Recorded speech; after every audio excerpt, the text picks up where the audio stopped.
Hey guys, welcome back to Digital Digest, and in this video I'm going to show you how to add credit card to your Amazon account.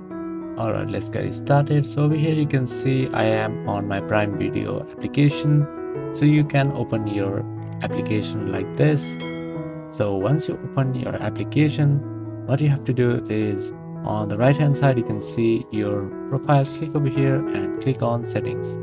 So once you do that, scroll down until you see the option for my account. Click over there and now click on manage account. So once you click on manage account, you'll be redirected to Amazon website.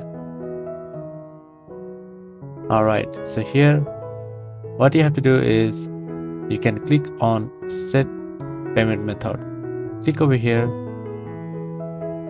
and over here you can see the option to add your credit or debit card.